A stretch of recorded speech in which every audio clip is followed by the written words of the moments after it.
The mother of Manuel Ellis, who was beaten and killed by police, they are now, according to them, under significant intimidation and possibly illegal surveillance.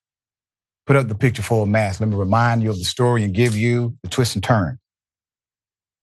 The family of Manuel Ellis, a 33-year-old who was beaten and killed by Washington police, are alleging witness intimidation throughout the ongoing trial against the 3 officers responsible for his death.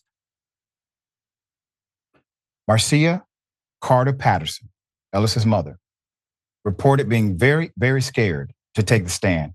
3 days following open statements, Patterson found a tracking device in her car and has since had 2 tires slashed.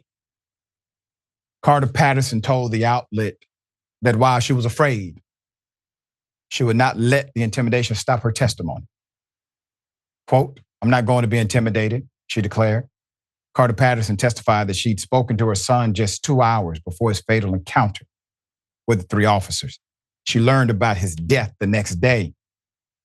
Quote, "It was the worst day of my life," testified Carter-Patterson. "I lost it because I didn't think that it was true."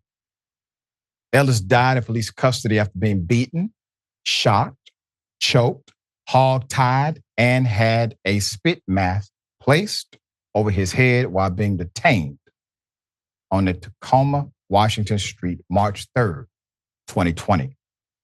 Despite multiple witnesses saying Ellis was not aggressive during the arrest, the 3 officers have claimed he had superhuman strength when they accosted him, causing them to use a taser, to choke him, to punch him, as well as hog-tie him and put a spit cap over his head while ignoring his pleas that he could not breathe.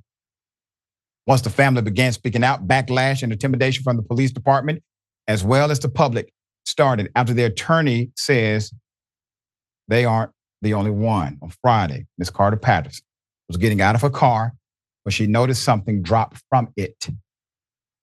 Closer inspection revealed a small black AirTag, a discrete tracking device that uses Wi-Fi technology. Alarmed by the discovery, Ms. Carter-Patterson has stayed with relatives beginning Friday night. An investigation from the Attorney General's office collected the AirTag. Now, I will say this, just given how it happened, they probably wanted her to see the device. There's more. On Saturday morning, Carter-Patterson said her relatives found 2 tires that had been slashed while it was parked at her home in Tacoma. All right. Lawyers and officers, lawyers for the 3 officers said they were unaware of the AirTag, denied that anyone associated with them or the client was involved. Okay. And this is, according to the family, witness intimidation.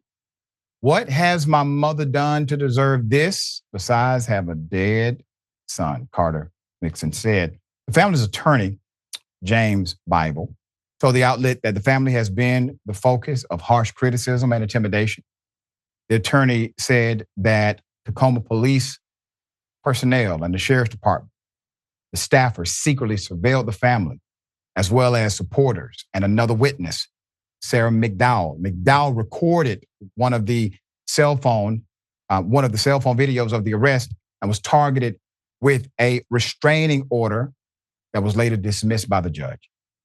The intimidation they've experienced is not new, said Bible. From the minute they stood up for the memory of their deceased loved one, they have been the focus of the harshest criticism and intimidation you can imagine.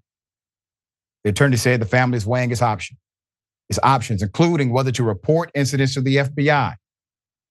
The family chose to not call Tacoma police to report a tracking device and vandalism because of the obvious conflict of interest, with officers from the Tacoma Police Department on trial for her son's death. Officers Matthew Collins, 40, Christopher Shane Burbank, 38, are on trial for second-degree murder. Collins, Burbank, and Officer Timothy Rankine, 34, all charged with first-degree manslaughter. The defendants have pleaded not guilty They are currently free on bail, remain employed, but on paid leave. They kill someone, they get a paid vacation. All right, Ms. Khan, thoughts here?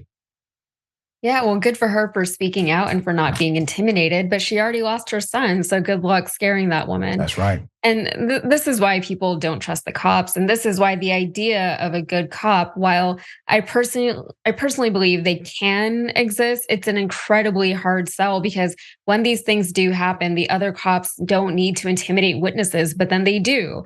They don't need to attempt to bury the case, but they do. They need to just take accountability without being protected by their colleagues and by the whole system.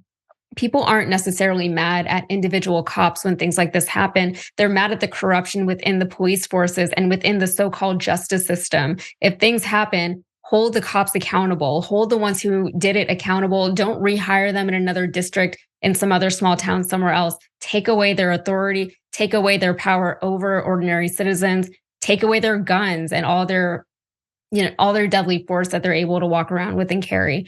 And, let them know that they can't do things that are also illegal and get away with it. That's right. Well said.